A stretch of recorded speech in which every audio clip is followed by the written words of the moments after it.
नन्ही गौरैया का आना लाता है कितनी खुशियाँ। नन्ही गौरैया का आना क्या देता है धन लाभ।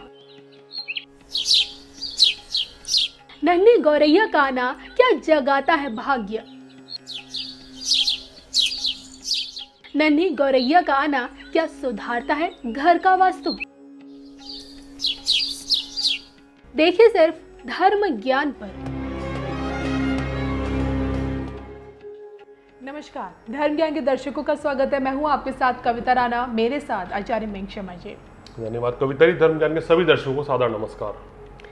हमारे आसपास नन्ही गौरैया की संख्या दिन पर दिन कम होती जा रही है, या फिर यूँ कहें कि ये जो प्रजाति है ये लुप्त होती जा रही है। और ऐसे में लोगों का ध्यान इस तरफ खींचने के लिए, लोगों को गौरैया के प्रति जागरूक करने के लिए सरकार ने भी अब विश्व गौरैया दिवस मनाना शुरू कर दिया है। हर वर्ष ये दिवस मनाया जाता है ताकि लोग अपने आसपास घोंसले बनाएं गौरैया के संरक्षण के लिए। और ऐसे में आज हम मेंगशमा जी से जानेंगे कि गौरैया यानी कि नन्ही चिड़िया से जुड़ा वास्तुशास्त्र क्या कहता है, किस प्रकार गौरैया आपके घर के वास्तुशास्त्र को एक तरह से सुधार सकती है, और इसके पालने से, गौरैया के पालने से किस तरह का लाभ होता है। और हमारे धर्म ग्रंथों में, महाभारत में, रामायण में आखिरकार गौरैया को सबसे शुभ क्यों माना गया है। इन नन्ही चिड़िया की जो आवाज़ जो होती है ये क्यों जीवन में एक खुशहाली और एक हमारा भाग्योदय करती है, किस प्रकार करती है, यह सब कुछ मेंग जी से जानेंगे। तो मेंग जी, सबसे पहले मैं यही समझना चाहूँगी कि जो हमारे धर्म ग्रंथ है, जैसे हमारा हिंदू धर्म ये कहता है कि हर जीव में भगवान है, तो धर्म ग्रंथों में खासकर गौरैया को इतना शुभ क्यों बताया गया है? देखिए, गौरैया का हमारे जीवन में बहुत ही ज़बरदस्त महत्वपूर्ण स्थान है जी। गौरैया, जैसे आपने बताया कि सरकार भी अब विश्व गौरैया दिवस रख दिया गया है और इनको, इस जाति को, प्रजाति को बचाने के लिए अभियान चला रही है कि जिससे कि ये ज़्यादा से ज़्यादा प्रजाति बनी रहे।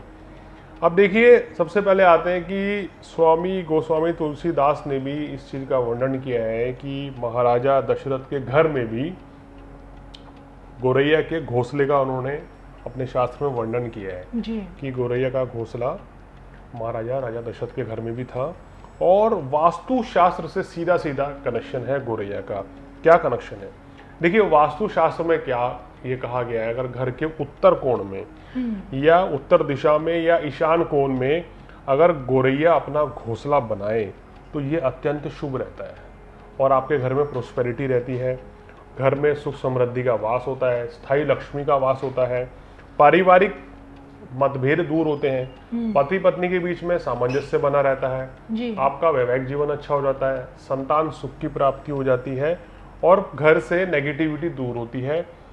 आए दिन घर में हमने देखा है कि कोई ना कोई घर का वरिष्ठ सदस्य या बच्चे बीमार रहते हैं तो वो नेगेटिविटी भी दूर हो जाती है। तो गौरैया जिस घर में आए तो, या अगर आप घर में पालें तो उसको उत्तर दिशा या ईशान कोण में ही उसका घोंसला बनाएं या उस जगह आप घोंसला ला के लगाएं, वहाँ चिड़िया गौरैया को बिठाएं तो ये विशेष लाभ देगा और प्रोस्पेरिटी का संकेत भी होगा। इसके अलावा कोई और दिशा में अगर आके बैठती है गौरैया या अगर आप बिठाते हैं उसको घोंसला बनाकर तो वो शुभ नहीं माना गया है।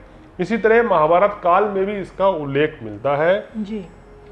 पक्षी विज्ञान के जनक तो यहाँ तक भी कहते हैं कि भाई ये गौरैया का घर में रहना अत्यंत शुभ संकेत माना जाता है, क्योंकि इससे 10 प्रकार के वास्तु दोष भी दूर होते हैं। यानी आपके घर में किसी भी तरह का वास्तु दोष हो, गौरैया अगर घर पे आके बैठ जाए, घोंसला बनाए तो ये बहुत ही शुभ माना जाता है। और महाभारत काल में भी इसका जिक्र है कि महारानी कुंती के महल में भी गौरैया का घोंसला था।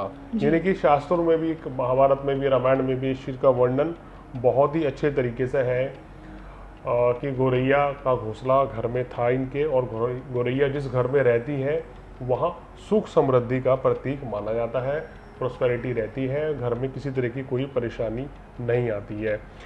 अब देखिए, हम कहते हैं कि अगर गौरैया अगर हमारे घर पर आकर रहती है या एक से ज़्यादा गौरैया आए तो उसको हम और भी शुभ मानते हैं, यानी कि ये शुभ संकेत माना जाता है। और कहते हैं कि जिस घर में कोई भी पशु पक्षी की प्रजाति होती है उस घर में जो बच्चे रहते हैं उनके ऊपर भी सकारात्मक असर पड़ता है और उनका मानसिक विकास भी होता है, और अगर देखें तो उनका मन भी हर कार्यों में लगता है, और बच्चों के अंदर जो नेगेटिविटी, चिड़चिड़ापन, गुस्सा होता है वो भी दूर हो जाता है। तो ये हमारे दर्शकों ने ये बड़ी डिमांड करी थी कि आप इसके ऊपर एक विषय टॉपिक बनाइए और हमें समझाइए कि भाई गोरैया अगर हमारे छत पर आके बैठ रही है या हम घर पे उसको लाना चाहें तो ये कितना शुभ है या नहीं। इसके अलावा कुछ चीज़ें और दर्शकों को बता दें कि वास्तु शास्त्र में गोरैया के आपके घर में आने को कितना शुभ माना गया है। देखिए, उसमें एक सबसे बड़ा पॉइंट है, जो पहला पॉइंट आपके सामने उठा रहा हूँ, वो है आपका स्वास्थ्य का मुद्दा। आजकल घर में हमने देखा है कि हर कोई दवाई खा रहा है, बीमारियां बहुत हो गई हैं, जलवायु परिवर्तन, पॉल्यूशन इतना हो गया है कि आजकल हर कोई किसी ना किसी बीमारी से ग्रसित देखा गया है जी। तो जब कहते हैं कि जिस घर में गोरैया का वास होता है तो वहाँ पर धीरे धीरे बीमारियां भी कम होने लगती हैं, क्योंकि वास्तु दोष वहाँ पर नहीं रह जाता है, नेगेटिविटी दूर होती है। तो इससे क्या होगा, घर के जो पारिवारिक सदस्य हैं सभी का स्वास्थ्य अच्छा रहेगा, खासकर जो घर के मुखिया हैं उनके ऊपर वास्तु दोष का सकारात्मक और नकारात्मक प्रभाव सबसे ज़्यादा पड़ता है। इसके बाद बात कर लेते हैं आपके वैवाहिक जीवन की। देखिए, जहाँ गोरैया का वास है वहाँ वैवाहिक जीवन बहुत अच्छा रहता है, पति पत्नी के बीच में परस्पर मधुरता रहती है और आपके घर में संतान प्राप्ति के योग भी बनते हैं। और जैसे मैंने पहले भी बताया था कि आपकी जो संतान है वो उनका मन भी बहुत अच्छा रहता है, सकारात्मक ऊर्जा रहती है। शिक्षा परीक्षा के लिए भी ये अच्छा मानता है। अगर हम कहते हैं कि आपके ऊपर बहुत ज़्यादा कर्ज हो गया है, आपके हर कार्य में रुकावटें आ रही हैं, परेशानियां आ रही हैं, आपको अपने कार्य में सफलता नहीं मिल पा रही है किसी भी तरह से, तो आप घर पे गोरैया लाकर उसको उत्तर या ईशान कोण में रखिए घोंसला बनाकर, तो देखेंगे इस घर में प्रोस्पेरिटी रहेगी, आपको अपने कार्य व्यवसाय में भी सफलता मिलेगी। देखिए, गोरैया को आप अपने घर में या अपने, अगर आपकी कोई फैक्ट्री है या ऑफिस है या अपना खुद का आपका पर्सनल कोई आप काम करते हैं, वहाँ पर भी गोरैया को रख सकते हैं घोंसला बनाकर, तो इसमें किसी भी तरह की कोई समस्या नहीं है। सबसे इम्पोर्टेंट चीज़ क्या है कि अगर सुबह सुबह उठ के अगर आपको गोरैया के दर्शन हो जाए, चाहे घर पर हो चाहे बाहर की गोरैया आ जाए, तो इसको बहुत ही शुभ माना जाता है। वो दिन आपके लिए बहुत ही भाग्यशाली होता है। उस दिन से कहते हैं कि हमारे जीवन में प्रोस्पेरिटी की स्टार्ट हो जाती है, अच्छे दिनों की शुरुआत हो जाती है और घर में नेगेटिव जो एनर्जी है उनका जो वास जो है पूरी तरीके से समाप्त हो जाता है। बिल्कुल। मयंक जी, मैं बस जाते जाते आपसे ये जानना चाहूँगी कि जब मैं बचपन में जो मैंने अपने बचपन में देखा है कि उस वक्त तो बहुत गोरैया देखी हैं अपने वहाँ उस दौर में, तो तब ऐसा कुछ नहीं था कि भाई जो ये प्रजाति है ये लुप्त होने के कगार पर है, लेकिन आज ये लुप्त होने के कगार पर है, जिसके चलते गोरैया दिखना अब एक आम बात सी नहीं रह गई है। और ऐसे में जैसे आपने कहा कि आप घर में गोरैया ला सकते हैं, घोंसला बना सकते हैं, वहाँ गोरैया आएगी, खुद अपना घोंसला बनाएगी।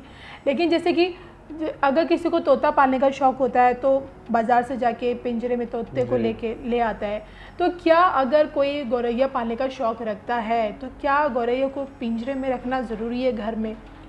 देखिए, ऐसा कोई ज़रूरी नहीं है और गोरैया पिंजरे में नहीं भी रह पाएगी, उसके लिए घोंसला ही ज़्यादा उपयुक्त है, तो उसी में उसको रखें। और गोरैया के बारे में एक चीज़ आपको हम बता देते हैं, गोरैया को जहाँ प्रोस्पेरिटी, पॉजिटिविटी दिखेगी, खासकर पॉजिटिविटी, तो गोरैया वहाँ पर ज़रूर रुकती है और उस घर पर अपने आप खुद भी आके बैठेगी। ये चीज़ आप ध्यान दीजिएगा। और ऐसे में गोरैया को पानी देना और दाना खिलाना ये सब बहुत ज़रूरी है। अगर आप अपने घर पे कोई भी पशु पक्षी पालते हैं तो उसकी नियमित रूप से सेवा करें, उसको कोई तकलीफ हो तो उसको ट्रीटमेंट कराएं और उसके खान पान का विशेष ध्यान रखें, क्योंकि हमारे घर कोई भी जीव जंतु या कोई पक्षी कोई भी अगर रहता है तो उसकी सेवा करना, उसको खुश करना हमारा सबसे प्राथमिक उसकी हमारी वरीयता होनी चाहिए। बिल्कुल।